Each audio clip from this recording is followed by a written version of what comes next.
নমস্কার, আমি সুদীপ্তা। এভি নিউজে আপনাদের সকলকে স্বাগত। প্রথমেই চোখ রাখবো নিউজ হেডলাইন্সে।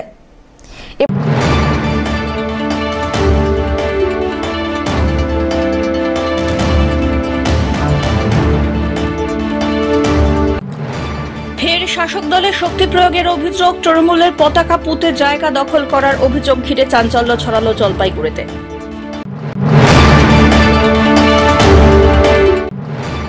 সিআইটিইউ অনুমোদিত পশ্চিমবঙ্গ বিদ্যুৎ সহায়ক কর্মী ইউনিয়নের নেতৃত্বে তীব্র লড়াই আন্দোলনের জের। অবশেষে সিদ্ধান্ত বদল, বরখাস্ত শ্রমিকরা ফিরে পেলেন কাজ।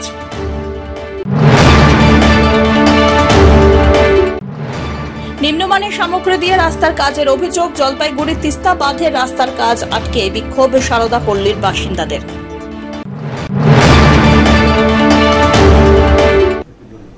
এবার আসছে বিস্তারিত সংবাদ। পুকুর এবং তার আশেপাশের এলাকার তৃণমূল কংগ্রেসের পতাকা পুঁতে জায়গা দখল করার অভিযোগ ঘিরে ব্যাপক চাঞ্চল্য ছড়ালো। ঘটনাটি ঘটেছে জলপাইগুড়ি শহর সংলগ্ন ভাটাখানা লাগোয়া তিস্তা বাঁধ এলাকায়। এখানে প্রায় 3 বিঘা জমি নিয়ে একটি পুকুরের চারপাশে তৃণমূলের পতাকা পুঁতে দখলের অভিযোগ ওঠে সোমবার। যদিও সেই পতাকাগুলি সরিয়ে ফেলা হয়েছে, পুকুর দখলের অভিযোগ উঠেছে স্থানীয় পঞ্চায়েত সদস্য এবং কর্মীদের বিরুদ্ধে। অন্যদিকে যার পুকুরটি দখল করার অভিযোগ উঠেছে তিনি 2 নম্বর ওয়ার্ডের বাসিন্দা মোহাম্মদ জয়নাল। তৃণমূল কংগ্রেসের কর্মী বলেও তার দাবি। এদিকে সোমবার জয়নালের হয়ে এলাকায় যান 2 নম্বর ওয়ার্ডের কাউন্সিলর মহুয়া দত্ত বন্দ্যোপাধ্যায়। এ বিষয়ে তিনি বললেন, একটি সমস্যা হয়েছিল, সেটির সমাধান হয়েছে। এখানে পার্টির কোনো বিষয় নেই। ওখানে দলীয় পতাকা তিনি দেখতে পাননি। বালাপাড়া যাই দেখলাম ওদের হচ্ছে ইরিগেশনের সব জমিগুলো নিয়ে খুব ক্যাচাল হচ্ছিল। ওখানে গেলাম, ওখানে আমি অত জানিও না কিছু, এটা হয়তো পরে সব সংশোধন করবো। এটা কিছু না, এটা দীর্ঘ 50 বছর ধরে একজন মাছ চাষ করে। আর বাবার নাম হচ্ছে জয়নাথ মোহাম্মদ। ওনার বাবা, তার বাবার পরে এখন ওটা দখল করে নিচ্ছিল, তাই জন্য আমাকে ডেকেছিল। ওটা 2 নম্বর ওয়ার্ডের মধ্যে পড়ে বলে গিয়েছিলাম। আমি দেখে আমি সব সংশোধন করে দিয়ে চলে এসেছি। কারা দখল করতে আমি নাম জানি না, ওই চত্বরে ওই আশেপাশের লোক না। ঝান্ডা লাগানো ছিল, ঝান্ডা আমি দেখি। এখানের মধ্যে আবার পার্টি আসবে কেন? না, পার্টি দখল করেনি, এটা নিজেদের মধ্যে উনি একা করতে চায়। আর আশেপাশের লোকরা বললো এটা কমিটি করে করলে ভালো হয়, এর থেকে বেশি। আর এখানে কোনো পার্টির লেভেল কোনো কিছু আসে নাই, তো কোনো ঝান্ডা লাগানো হয় না। ঝান্ডা লাগানো আমি দেখি, এখন কে দেখেছে আমি জানি না, আমি দেখি। এদিকে খবরের প্রকাশ, সম্প্রতি জয়নাল বাবু পুকুরটি সংস্কার করতে গেলে তৃণমূল পঞ্চায়েত সদস্য বিকাশ বসাক এবং তার কর্মীরা বাধা দেন বলে অভিযোগ। মোহাম্মদ জয়নাল ওই পুকুরটিতে দীর্ঘদিন ধরে চাষ করতেন। বিষয়টি নিয়ে বিস্তারিত জানান জয়নালের ছেলে মহসিন আলী। এই জমিটা আমার দাদু 50 বছর আগে থেকে এই জমিটা আমাদেরই ছিল। দাদু প্রথমে এখানে ধান চাষ করতো, তারপর তো বাবা এখানে করতে হওয়ার পরে বাবা মাছ চাষ শুরু করছে। এবার মাছ চাষ শুরু করছে এইদিকে এলাকার মানুষও জানে যে বহুত বছর ধরে। আমি তো ছোটো থেকে 30-40 বছর ধরে রাখুন, 30-40 বছর ধরে এখানে মাছ চাষ করে আসছে।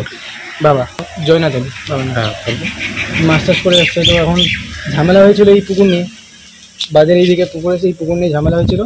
এই আমাদেরই ওইখানে হচ্ছে যারা মানুষ আছে, নামগুলো সৈফুল, উনি আর যেই বিকাশ পঞ্চায়েত, ওই যে অঞ্চলের পঞ্চায়েত, ওনাকে নিয়ে হচ্ছে আনেকালকে দখল করেছে। কি ওরা বলছে যে ওইখানে কি ভাগ লাগবে ওদের। আজকে ওরা আসছিল, কাউন্সিলর এখানে গিয়েছিলেন। কাউন্সিলর বললেন, প্রথমে তো কাউন্সিলর বললেন যে দিকে আমাদেরই থাকবে। পরে হচ্ছে ওদের পক্ষ থেকে আসলে, এদের পক্ষ থেকে আসলে একটু হালকা চিল্লা হাল্লা হওয়ার পরে কাউন্সিলর আর ওদের বললো বিকাশ, আমাদের কাউন্সিলর সন্ধ্যাবেলা বসবে। কালকে হচ্ছে টিএমসির ঝান্ডা লাগাই দিয়েছিল, আর ওইদিকে ওদের ক্লাবের 2টা পতাকা। আপনাদের পুকুর কি দখল হয়ে গেল? দখল টিএমসিরই বলতে পারছি, কতখানি হবে বাবা টিএমসি। হ্যাঁ, প্রথমে তো কাউন্সিলের পক্ষেই ছিলেন, তারপর তো কি বলবো যে কি কথা বললেন। এদিকে তার বিরুদ্ধে ওঠা সব অভিযোগ অস্বীকার করেছে পঞ্চায়েত সদস্য বিকাশ বসাক। তিনি বলেন, পুকুরের পাড়ে তাদের দলীয় কার্যালয় রয়েছে। পুরসভা এলাকায় কিছু বাসিন্দা পুকুরটি দখল করতে চেয়েছিলেন। পুরসভারই একজন সেটি ব্যক্তিগত কাজে ব্যবহার করে আসছেন। এটা হতে পারে না। জায়গাটি গ্রাম পঞ্চায়েত এলাকার। স্থানীয় সূত্রে খবর যে পুকুরটি ঘিরে টানাপোড়েনের সূত্রপাত সেটি সেচ দপ্তরের সরকারি পুকুর বলেই পরিচিত। ছুটে গিয়ে দেখি যে তারপরে আমি বিস্তারিত জানতাম না, আমি জানি যে এইভাবেই চলে, আমি ওরকম জানি না যে পুকুরগুলো কিভাবে চলে। তো তখন গিয়ে দেখি যে পুকুরটা একটা মিউনিসিপ্যালিটির লোক, ও চাষবাস করে, ও একাই করে, ও কোনো না সমাজে টাকাটা দেয়, না কোনো ক্লাবকে দেয়, না কাউকে দেয়, না মসজিদ কমিটিকে দেয়, বা না গরিব মানুষকে দান ধ্যান করে। সেটা সে নাকি নিজের স্বার্থে এই টাকাটা ব্যবহার করে, পারিবারিক স্বার্থে, তার নিজের স্বার্থে ব্যবহার করে। তো আমি এটা জানতে পাইরে তারপর আমি বলি আপনি তো পুকুর এখানে পাবেনই না, এটা আমাদের কমিটির মধ্যে চলে যাবে। আমাদের কমিটি ওইখানে যারা আছে, আমাদের গ্রাম পঞ্চায়েতের যে কমিটি আছে, মানে যেই ফিশারি কমিটিগুলো আছে, সাধারণ মানুষরা ওইখানে ঢুকে যাবে। আরও 10 টাকা যদি ওদের আয় বাড়ে তাহলে আগামী দিন মানুষকে আরও 20 টাকা বা 5 টাকার জায়গায় 6 টাকা দিতে পারবে। এই জয়নাল কতদিন ধরে এই পুকুরটায় চাষাবাদ করছে? আমি শুনতেছিলাম যে 15-20 বছর ধরে করছে আর কি। আর পুকুর পড়েছিল, হয়তো সংস্কার করছে, করে টোরে ওই দেখভাল। এবার হঠাৎ আমার পাহাড়পুর গ্রাম পঞ্চায়েতের কিছু মানুষ আবার ওইদিকে পুকুরে চাষ করে, ওদের পুকুরগুলোকে ওদেরকে সরাই দিয়ে ওই পুকুরগুলো দখল করে নেয়। এবার পাহাড়পুর গ্রাম পঞ্চায়েতের লোকগুলো কোথায় যাবে? দেখেন, এইখানে তো নেতৃত্ব দেওয়ার কোনো বিষয় নাই। এখন এলাকার গার্জিয়ান আমাদের কাউন্সিলর ছিল, তাকে বলছে, তিনি সরজমিনে তদন্ত করে গেছেন, দেখছেন বিষয়টা। এবার কাউন্সিলরের সাথে আমার কথা হয়েছে, ইতিমধ্যেই কাউন্সিলরের সাথে কথা বলবো যাতে কোনো সমস্যা না হয়। কাউন্সিলর কি দখল নিতে এসেছিল? না না না না, এরকম কোনো বিষয় নেই। কাউন্সিলর কোনো দখলও নিতে আসেনি, এরকম কোনো ব্যাপার নেই। ওইখানকারই এলাকার মানুষ, কিছু ক্লাবের কমিটি রয়েছে, ক্লাব বা কেউ নিজের স্বার্থে দাদাগিরিভাবে এরকম ধরে রয়েছে, সেগুলোকে পর্যবেক্ষণ করা হচ্ছে, যে দেখা হচ্ছে যে যারা প্রকৃত যদি কেউ চাষ করে পুকুরগুলো, সেটা কমিটির মাধ্যমে চাষ করুক। এই জায়গাগুলো তো সরকারি। হ্যাঁ, এই জায়গাগুলো সরকারি। সরকার তো কোনোদিনও এই পুকুরগুলোকে সংস্কার করে না। তো পুকুর জলাশয়গুলোকে তো ধরে রাখতে হবে, সাধারণ মানুষ ধরে রাখছে, এটা তো ভালো উদ্যোগ।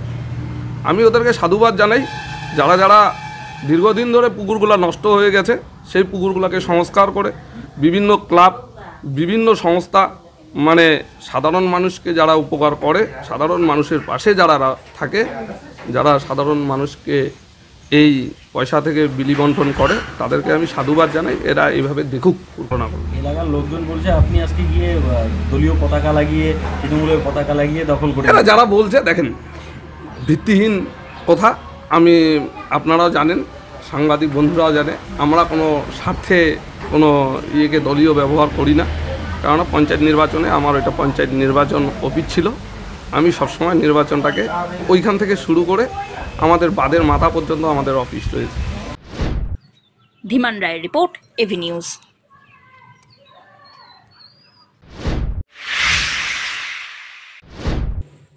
সিআইটিইউ অনুমোদিত পশ্চিমবঙ্গ বিদ্যুৎ সহায়ক কর্মী ইউনিয়নের নেতৃত্বে তীব্র লড়াই আন্দোলনের মাধ্যমে 8 জন শ্রমিকের ছাঁটাই হয়ে যাওয়া সেই শ্রমিকরাই পুনরায় ফিরে পেলেন কাজ। ডিভিশনাল ম্যানেজারের সঙ্গে আলোচনার পর এদিন সকালবেলায় কাজে যোগদান করতে গেলে ঠিকাদার সংস্থার মালিক আবার কাজে যোগদানে বাধা দেয়, পাশাপাশি অসংসদীয় ভাষা প্রয়োগ করে বলে অভিযোগ শ্রমিকদের। পরবর্তীতে শ্রমিকরা ডিভিশন অফিসে গিয়ে ডিভিশনাল ম্যানেজারের সঙ্গে কথা বলেন। পরবর্তীতে ডিভিশনাল ম্যানেজারের হস্তক্ষেপে কাজে যোগদান করেন তারা। কাজ ফিরে পাওয়া বিদ্যুৎ সহায়ক কর্মী বিশ্বজিৎ রায়, মিঠুন সাহা জানান, সংগঠিতভাবে সংগঠনের পতাকার নিচে এসে লড়াই করার জন্যই এই লড়াই তারা জিতেছেন। শেষ মুহূর্ত পর্যন্ত কাজে যোগদানে বাধা দেওয়ার চেষ্টা করা হয়েছিল, কিন্তু তা অসমর্থ হয়। অপরদিকে সংগঠনের সভাপতি পিন্টু নন্দী বলেন, যেভাবে বদলি ও ছাঁটাই করা হয়েছে তা শ্রম আইন বিরোধী। এইভাবে বদলি করা যায় না। ঠিকাদার গায়ের জোরে কাজ করার চেষ্টা করছিলেন। খুশি আপনারা ফের আপনাদের আন্দোলনটা সফল হলো। ধন্যবাদ জানাই আমাদের ইউনিয়নকে, ধন্যবাদ জানাই আমাদের ডিএম সাহেবকে। উনি আমাদের যেগুলা কথা ছিল, যেগুলা আমাদের বেআইনিভাবে আমাদের যে এখান থেকে অন্য সাবস্টেশনে দেওয়ার কথা ছিল, সেটাকে ডিএম সাহেব মানা করছে যে না, তোমরা এখানেই কাজ করবা।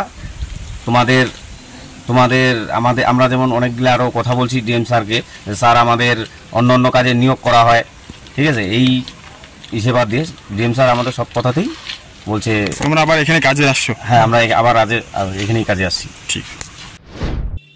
ঐক্যবদ্ধ লড়াইয়ের জন্য জয় হলো শ্রমিকদের, কাজ ফিরে পেলেন তারা। সংগঠনের সভাপতি কৃষ্ণ সেন এই লড়াইয়ে জেতার জন্য শ্রমিকদের অভিনন্দন জানিয়েছেন। হ্যাঁ, অবশ্যই আমরা প্রথম থেকেই বলেছি যে এইভাবে বদলি করা যায় না। সরকারি নির্দেশ অনুযায়ী এভাবে হচ্ছে প্রতিটা সাবস্টেশনের জন্য আলাদা আলাদা কর্মী নিয়োগ করা আছে, এবং কর্মীদের যদি কোনো শাস্তি দিতে হয় তাহলে তার জন্য উপযুক্ত ব্যবস্থা আছে। কিন্তু তারা হচ্ছে এখানে কোনো সিস্টেমকে এরা কোনো গুরুত্ব দিতে রাজি হয়নি। এরা মনে করেছে, ঠিকাদার মনে করেন, সমস্ত ঠিকাদারই মনে করেন যে তাদের লেবাররা তাদের লেবার, তারা যা করবেন, যা খুশি তাই করবেন, এটা তাদের হচ্ছে অধিকার। কিন্তু আমরা জানি যে আমাদের দেশে শ্রম আইন অনুযায়ী কোনো ঠিকা শ্রমিক তারা প্রিন্সিপাল এমপ্লয়ার হয় হচ্ছে ডিপার্টমেন্ট। আমরা ডিভিশনাল ম্যানেজারকে এটা বোঝাতে পেরেছি, উনি বুঝেছেন, উনি জানেনও এই বিষয়টা, যে এই শ্রমিকরা হচ্ছে তারা পর্ষদের কর্মী, ঠিকা কর্মী হলেও পর্ষদের কর্মী। ঠিকাদাররা এদেরকে বের করে দিতে পারে না, এইভাবে হচ্ছে তাদের বিরুদ্ধে ব্যবস্থা নিতে পারে না, কিন্তু তাও এখানে তারা করেছেন। এবং ফলে গতকাল আমাদের ডিভিশনাল ম্যানেজার ডেকেছিলেন, আমরা তাদেরকে চিঠি দিয়েছিলাম যে এইভাবে করা যায় না। কালকে আমরা কথা বলেছি এবং তিনি আমাদের প্রতিটা কথার সঙ্গে এক হয়েছেন। আমরা গতকালই জানিয়েছিলাম আপনাদের। আজকে তারা আজকে কাজে যোগদান করেছেন, উনি বলেছিলেন যে আজকের থেকে তারা কাজে যোগদান করবেন, আজকে কাজে যোগদান করতে এসছেন। আমরা অভিনন্দন এবং ঐক্যবদ্ধ যে লড়াই এরা করেছেন তার জন্য সবাইকে অভিনন্দন জানাই। এবং নিম্নমানের সামগ্রী দিয়ে রাস্তা নির্মাণের কাজের অভিযোগ। জলপাইগুড়ি তিস্তা বাঁধের রাস্তার কাজ আটকে দিলেন সারদাপল্লী এলাকার বাসিন্দারা। তিস্তা নদীর গতিবিধি নজরে রাখতে এবং স্থানীয় বাসিন্দাদের যাতায়াতের সুবিধার জন্য সেচ দপ্তরের অনুমোদনে জুবলি পার্ক থেকে সারদাপল্লীর ৯ নম্বর স্পার পর্যন্ত বাঁধে রাস্তা নির্মাণের কাজে ১,১২,৬২,০০০ টাকা বরাদ্দ করে পঞ্চায়েত এবং গ্রামোন্নয়ন দপ্তর। অভিযোগ, রাস্তা তৈরি করতে যে ধরনের সামগ্রী ব্যবহার করার কথা কোনোটাই করা হচ্ছে না, ফলে পাথর সরালেই মাটি বেরিয়ে আসছে। এদিন ঠিকাদার গেলে তাদের আটকে রেখে অভিযোগ জানানোর সঙ্গে কাজের মান ভালো না হলে রাস্তার কাজ বন্ধ করে দেওয়ার হুঁশিয়ারি দিয়েছেন তিস্তাপাড়ের বাসিন্দারা। আমাদের এখানে একটা রাস্তা হচ্ছে, সেই রাস্তাটা মনে করেন আমরা এখন বাদে আসছি, আসে দেখছি যে রাস্তাটা ঠিক হচ্ছে না। হ্যাঁ, মানে মাল পড়তেছে না। আপনি দেখুন, ওই যে দেখেন মাল দেখা যাচ্ছে, অনেক জায়গায় দেখা যাচ্ছে। হ্যাঁ, আমরা দেখতে এখন যদি না দেখতাম, ঠিকাদার আসছে এখানে আসে বলতেছেন আমরা ঠিক করে যাচ্ছি। ঠিক করে যাচ্ছে, তাহলে রাস্তাটা এরকম হলো কেন? আপনার দেখা সব খুঁজে আপনার দেখাচ্ছি এখানে। এটা আমরা কদিন যাবে রাস্তাটা? আমাদের তো একটা দীর্ঘকালের জন্য একটা রাস্তা হচ্ছে এখানে, সেটা যদি ঠিক মতন না হয় তাহলে আমরা কি করে মানিয়ে নেব?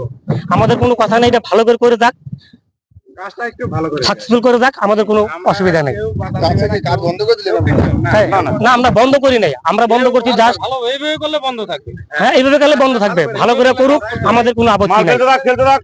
এই তো আমাদের সারদাপল্লীর রাস্তাটা হচ্ছে এখানে, রাস্তাটা তো ঠিকঠাক মানে পিচ মশলা যে দিচ্ছে ওটা তো মানে মাটিটাই বের হয়ে যাচ্ছে, পাথরটা যে নিচের পাথরটা ওটা পিচই পড়ছে না, ওখানে টোটালটা এইভাবে ঠিকাদার করে যাচ্ছে। আমরা যাচ্ছি কাজটা একটু ভালোভাবে হোক। কাজটা বন্ধ করিনি, এইভাবে কাজটা করলে বন্ধই থাকবে, এইভাবে করতে দিব না কাজটা।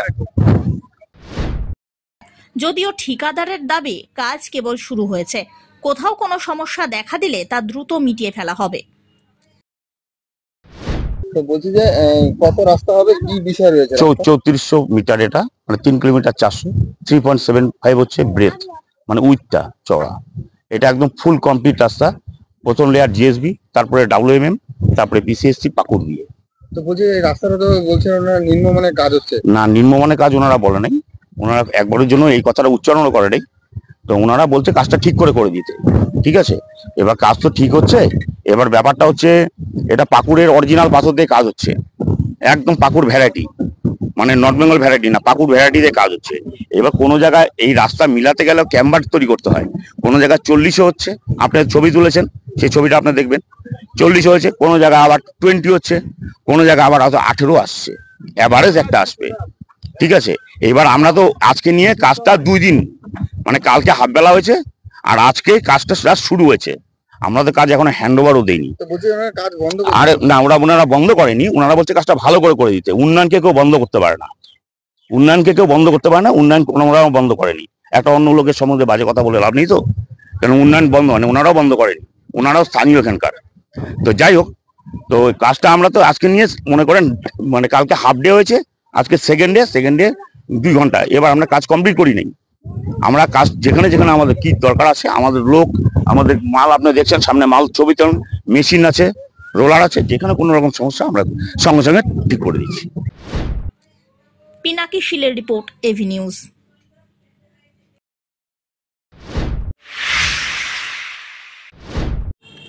নিরাপত্তার কড়াকড়ির নামে দাদাগিরির অভিযোগ জলপাইগুড়ি মেডিকেল কলেজের সুপার স্পেশালিটি হাসপাতালে কর্তব্যরত নিরাপত্তা কর্মীদের বিরুদ্ধে। ডাক্তার দেখাতে সঙ্গে পান নিয়ে আসায় রোগী এবং তার আত্মীয়দের আটক করে রেখে মারধরের অভিযোগ। ঘটনায় উত্তপ্ত হয়ে উঠল জলপাইগুড়ি মেডিকেল কলেজের সুপার স্পেশালিটি হাসপাতাল চত্বর। প্রতিবাদে সামিল হন উপস্থিত রোগীরাও। পরে পুলিশের হস্তক্ষেপে পরিস্থিতি স্বাভাবিক হয়। এদিকে ঘটনা তদন্ত করে প্রয়োজনীয় পদক্ষেপের আশ্বাস দিয়েছেন হাসপাতাল কর্তৃপক্ষ। তো বুঝে দাদা এখানে কি করতে এসেছেন হাসপাতালে? সমস্যা কি আপনার? আমার পেটে হার্টের পাইলসের। তো বলছি দাদা আজকে আপনাকে কি করলো এখানে হাসপাতালে? হাসপাতালে আসলে আমার মহিলা পান ক্যারি ব্যাগ নিয়ে যাচ্ছিল, ব্যাগ নিয়ে যাওয়ার পরে বলতে পারতো গেটের মধ্যে আমাকে যে আপনারা কিছু নিয়ে ঢোকা যাবে না, এরকম কিছু বলতে পারতো না, বলে গায়ে হাত দিয়ে দিয়েছে। গায়ে হাত দিয়ে ব্যাগটা কাড়িয়ে নিয়ে পাড়া দিয়ে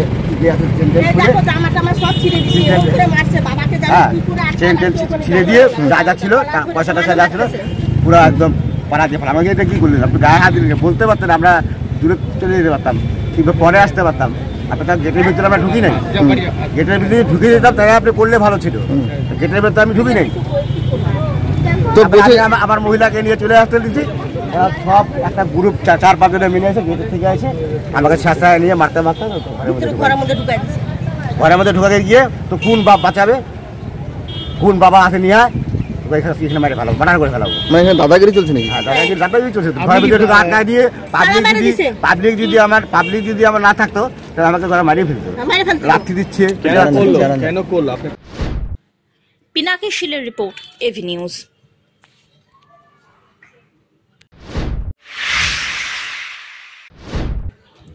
নিভছে না আগুন, ব্যর্থ দমকল, হতাশ পুরসভা।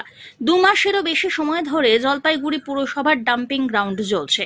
জমা আবর্জনার আড়ালে আগুন দেখা না গেলেও ছড়াচ্ছে ধোঁয়া, তাতেই বিপদ দেখছেন বাসিন্দারা, উদ্বিগ্ন পরিবেশ কর্মীরাও। বিশেষজ্ঞদের বক্তব্য, এই ধোঁয়ায় ডায়াক্সিন এবং ফিউরান থাকায় ফুসফুসে ক্যান্সার রোগ বাসা বাঁধতে পারে। উদ্বেগের কথা জানিয়ে পুরসভা, দূষণ নিয়ন্ত্রণ দপ্তর এবং স্বাস্থ্য দপ্তরের দ্বারস্থ হয়েছে Jalpaiguri science and nature club. পদক্ষেপের আশ্বাস দিয়েছেন পুর কর্তৃপক্ষ। জলপাইগুড়ি শহর সংলগ্ন পাহাড়পুর গ্রামাঞ্চলের বালাপাড়ায় রয়েছে জলপাইগুড়ি পুরসভার ডাম্পিং গ্রাউন্ড। শহরের সমস্ত আবর্জনা নিয়ে গিয়ে জমা করা হয় এই জায়গায়। সেখানে মাস 2 আগে আগুন লেগেছিল। সেই আগুন এখনো নেভাতে পারেনি দমকল। প্রায় প্রত্যেক দিনই দমকল কর্মীরা গিয়ে জল দিলেও নিভছে না আগুন। এদিকে ধোঁয়ার কটু গন্ধে নিঃশ্বাস নেওয়া কষ্টকর হয়ে দাঁড়িয়েছে আশেপাশের বাসিন্দাদের। সমস্যা মানে এখানে দীর্ঘদিন ধরে আমরা তো আগে 2012 থেকে এখানে ডাম্পিং গ্রাউন্ড তৈরি হয়েছে, আমাদের কোনো আগুনের কোনো কাজ নেই। মানে এখানে কে বা কাহারা আসে আগুন লাগাই দিয়ে চলে গেছে এবং সেই আগুনটা চারিদিকে ছড়াচ্ছে। এবং আমাদের অথরিটি, ভাইস চেয়ারম্যান এবং চেয়ারম্যান এবং অফিস সুপারিনটেন্ডেন্ট আমাদের যথেষ্টভাবে করছে। তারা ফায়ার ব্রিগেড দিয়ে 5 দিন জল দিয়ে করছে, আগুনটাকে একটা আয়ত্তে নিয়ে এসছে। কিছুদিন পরে আবার গরম বাড়তে বাড়তে ভিতর থেকে আগুন আবার জ্বলে এসছে। তারপর সঙ্গে সঙ্গে অ্যাকশন নিয়েছে এবং ফায়ার ব্রিগেড এসে আগুনটাকে নিভেছে। কিন্তু এই ধোঁয়াটা খুব একটা মারাত্মক গন্ধ। এটাতে জানি না কি সাইড এফেক্ট হবে কিনা, এটারও একটা ব্যাপার আছে। এটা একটা ক্ষতিকারক এবং আমাদের যে অথরিটি, ভাইস চেয়ারম্যান এবং চেয়ারম্যান ফোন করার সঙ্গে সঙ্গে ওনারা ফায়ার ব্রিগেডের ব্যবস্থা করেন, কিন্তু আগুনটা মানে পুরোপুরি নিভে যায় যতক্ষণ পর্যন্ত বৃষ্টি না হওয়া পর্যন্ত আমাদের একটু অসুবিধার মধ্যেই আছি। অ্যাকচুয়ালি দেখেন, এটা তো ডাম্পিং গ্রাউন্ড, এটা সরকারি একটা সংস্থা।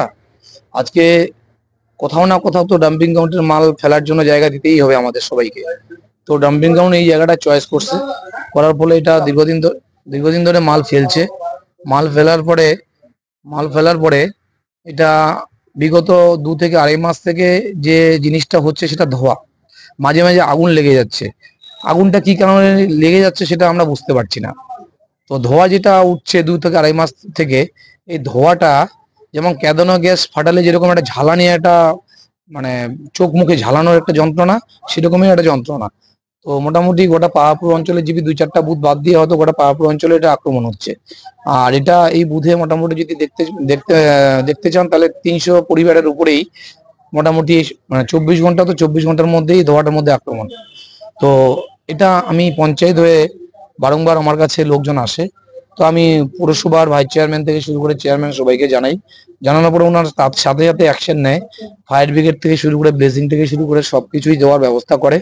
কিন্তু ফায়ার ব্রিগেডের উত্তর যে ওসি সাহেব আছেন গোবিন্দবাবু, ওনার সাথে আমার পার্সোনাল কথা হয় যে এটা ফায়ার ব্রিগেড দিয়েও আমরা নিভাতে পারছি না, কিন্তু এটা যেহেতু অনেকদিন থেকে জঙ্গল, কিছু জায়গা প্লাস্টিক অনেকদিন থেকে ঢিপ করে আছে, তার জন্য ভিতর থেকে হয়তো গরমে হিটের ফলে এটা আগুন লেগে যাচ্ছে, তার ফলে ধোয়া হচ্ছে। তো এটা তারপরে আমি পৌরসভাকে জানানোর পরে আমি একটা পুগলিং এরও ব্যবস্থা আমাকে করে দিতে বলে। আমি পঞ্চায়েতে আমরা হেল্প করার পরে নিজে দাঁড়িয়ে থেকে হেল্প করে পুগলিং 12-13 দিন পুগলিং চলে, তারপরে কিন্তু ধোঁয়াটা অনেকটা নিভে যায়। যার ফলে আবার সেই পুগলিং খারাপ হওয়ার পরে পুগলিংটাকে বন্ধ করে দেওয়া হয়। তারপরে সেটা কিছুদিন বন্ধ থাকে ধোঁয়াটা, তারপরে আবার সেই ধোঁয়াটা চালু হয়। আবার এর মধ্যে পৌরসভাকে জানানোর পরে সাথে সাথে ফায়ার ব্রিগেড পাঠিয়ে দেয়। তারপরে তো ধোঁয়া বিকাল সকাল সন্ধ্যার মধ্যে লোক শান্তির মধ্যে আছে আর কি। পরিস্থিতি নিয়ে উদ্বিগ্ন পুরসভাও। পুরসভার চেয়ারম্যান পাপিয়া পাল জানান, যথাসাধ্য চেষ্টা চালালেও ধোঁয়া নিয়ন্ত্রণে আনা যাচ্ছে না। এটি যথেষ্ট উদ্বেগের। এই পরিস্থিতিতে দ্বিতীয় পদক্ষেপের কথা ভেবে রেখেছেন তারা। তবে তার জন্য 4 জুন পর্যন্ত অপেক্ষা করতে হবে। নির্বাচনের বিধিনিষেধ উঠলেই টেন্ডার ডেকে সব আবর্জনা সরিয়ে ফেলার কাজ শুরু করা হবে বলে চেয়ারম্যান জানান। দেখুন, বালাপাড়া ডাম্পিং গ্রাউন্ডে আজ থেকে 1.5-2 মাস আগে, অর্থাৎ ইলেকশনের আগে, কে বা কারা ওখানে একটা আগুন লেগে গেছে বা কারো সিগারেটের ধোঁয়া থেকে হতে পারে, একটা আগুন দেখা গিয়েছিল। এবং তৎক্ষণাৎ আমরা যখনই খবর পাই ওখানে আগুন জ্বলছে, তৎক্ষণাৎ ফায়ার ব্রিগেডের সাহায্যে আমরা সেই আগুন কিন্তু নিয়ন্ত্রণে আনি। এবং এখন বর্তমানে গত পরশু থেকে আমার কাছে খবর আসে যে ওখানে একটা কালো ধোঁয়া আবার দেখা যাচ্ছে। তা আমরা সন্দেহ করছি যে প্রচন্ড দাবদাহ চলছে, সমস্ত ওয়েস্ট গুলো শুকনো হয়ে আছে এবং যে মালটা পড়ছে সেটাও শুকনো বজ্র পড়ছে। সেই শুকনো হয়তো নিচে কোথাও অনেক নিচে একটা ধিকি আগুন হয়তো তার মধ্যে ছিল, তার থেকে কিন্তু এখন ওই ধোঁয়াটা আবার হয়তো উপরে উঠে আসছে। আমাদের কাছে খবর আসা মাত্রই আমরা প্রতিদিনই আমাদের ফায়ার ব্রিগেডের সাহায্যে সেখানে জল দিয়ে নেভানোর কাজ চলছে। এবং বর্তমানে আমরা ওটাকে এর পরবর্তী সময়, এখন যেহেতু ইলেকশন একটা পর্ব চলছে, আমাদের 4 তারিখের পরে আমরা ওখানে নতুন ওয়ার্ক অর্ডার টেন্ডার করে ওখানে কিন্তু পরবর্তী পদক্ষেপ গ্রহণ করা হচ্ছে। সমস্ত লিগাসি ওয়েস্ট যেটা রয়েছে সেটাকে ওখান থেকে পরবর্তী পর্যায়ের যে আমাদের কাজ সলিড ওয়েস্ট, যে আমাদের ওখানে প্রজেক্টের কাজ চলছে, এই 4 তারিখের পরেই আমরা কিন্তু সমস্ত লিগাসি ওয়েস্ট আবার ওটা সরিয়ে দেব। শুধুমাত্র এখন কোড অফ কন্ডাক্টের জন্য আমাদের নতুন করে ওটা কাজ করতে পারছি না। 4 তারিখের পরেই আমাদের কিন্তু এই সমস্যাটা মিটে যাবে এবং আমরা অবগত আছি ধোঁয়া একটা হচ্ছে এবং ফায়ার ব্রিগেডের সাহায্যে সেই ধোঁয়া আমরা নিবারণের চেষ্টা করছি।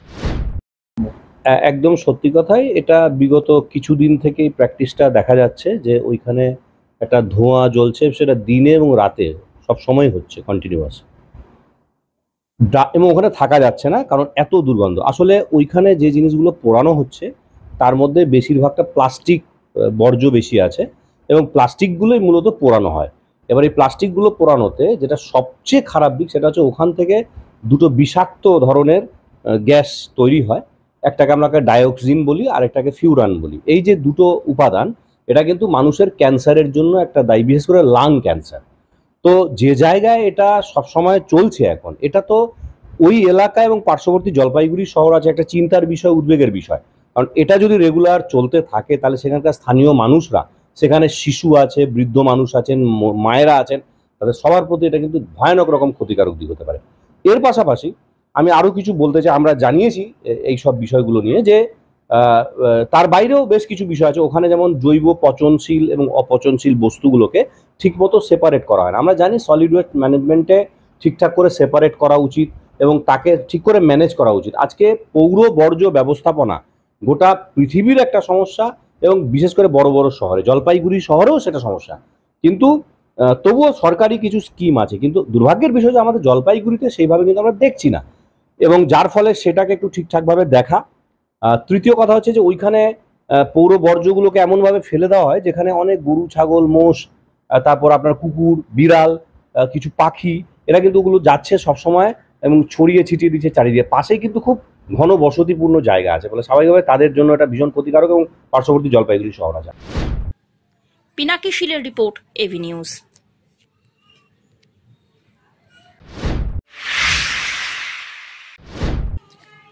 প্রায় 1 ঘন্টা ধরে দাঁড়িয়ে থাকলো দার্জিলিং মেল। চরম ভোগান্তির শিকার সাধারণ মানুষ। মঙ্গলবার জলপাইগুড়ি 1 নম্বর গুমটিতে ঘটে এই ঘটনা। নিত্য দৈনন্দিন কাজের সমস্যায় আজ চূড়ান্ত পরিস্থিতি। প্রায় ঘন্টাখানেক সাধারণ মানুষ দাঁড়িয়ে থাকলেন। জানা গিয়েছে 1 নম্বর গুমটির ওপর দিয়ে মিতালি এক্সপ্রেসকে জায়গা ছাড়ার জন্য দাঁড়িয়ে থাকতে হয় দার্জিলিং মেলকে, আর এর ফলে ভোগান্তির শিকার সাধারণ মানুষ থেকে ছাত্রছাত্রীরা। 1 নম্বর গুমটিতে দার্জিলিং মেল আসার জন্য রোজই সাধারণ মানুষকে 15 থেকে 20 মিনিট দাঁড়াতে হয়, যার ফলে নিজেদের গন্তব্যস্থলে কিংবা ছাত্রছাত্রীদের বিদ্যালয়ে যেতে চরম অসুবিধায় পড়তে হয়। প্রায় 50 মিনিট দাঁড়িয়ে থাকে দার্জিলিং মেল বলে খবর। জানা গিয়েছে এদিন মিতালি এক্সপ্রেস হলদিবাড়ি থেকে জলপাইগুড়ি হয়ে যাওয়ার সময় লাইন ছাড়ার জন্য দার্জিলিং মেলকে দাঁড়িয়ে থাকতে হলো। 45 মিনিট থেকে দাঁড়িয়েছেন, চাকরি বা অন্য কাজে তো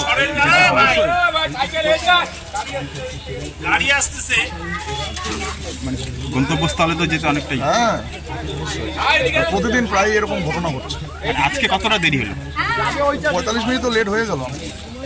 সেই দাঁড়িয়ে আছে, দাঁড়িয়ে আছে। কি কারণ মনে হয়? ব্যাক করার কি কারণে যে দেখুন, আন্ডারপাস নেই, কিছু নেই, কোনো সাধারণ মানুষের কোনো চিন্তাভাবনা নেই। এখানে তো তাও আমরা সাধারণ মানুষ, আমাদের 5-10 মিনিট লেটে গেলাম, আমাদের কৈফিয়ত দিতে হয়। অ্যাম্বুলেন্সগুলোতে দাঁড়িয়ে আছে, সেগুলো ব্যাপারে কি? অমিত বণিকের রিপোর্ট, এভি নিউজ।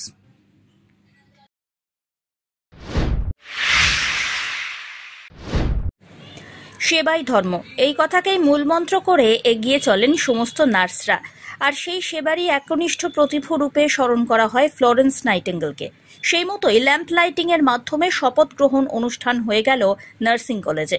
জলপাইগুড়ি জেলায় বেসরকারি উদ্যোগে এই প্রথম শুরু হয়েছে সরকার স্বীকৃত মেরিনা ইনস্টিটিউট অফ নার্সিং কলেজের পঠন পাঠন।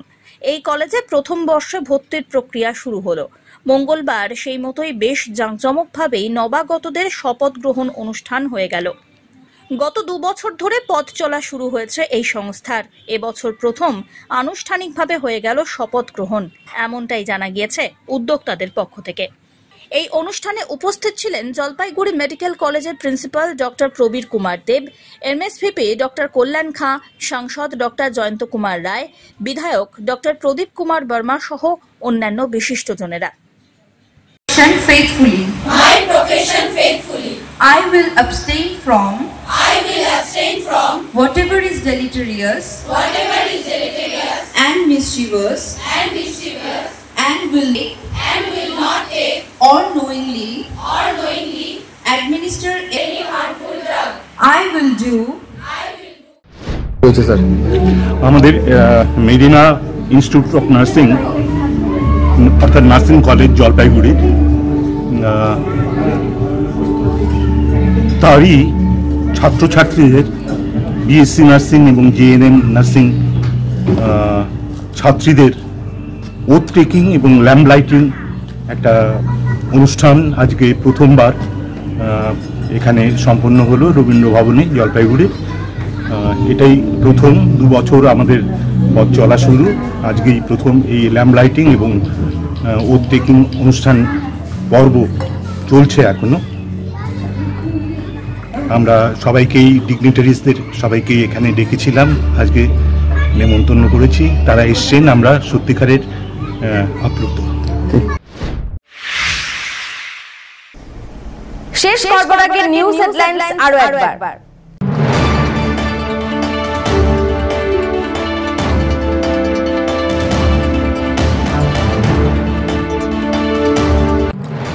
ফের শাসক দলের শক্তি প্রয়োগের অভিযোগ। তৃণমূলের পতাকা পুঁতে জায়গা দখল করার অভিযোগ ঘিরে চাঞ্চল্য ছড়ালো জলপাইগুড়িতে।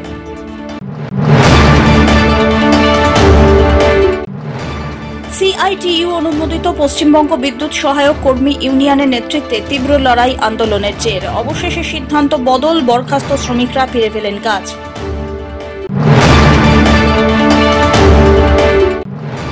নিম্নমানের সামগ্রী দিয়ে রাস্তার কাজের অভিযোগ, জলপাইগুড়ি তিস্তা বাঁধের রাস্তার কাজ আটকে বিক্ষোভ সারদা পল্লীর বাসিন্দাদের।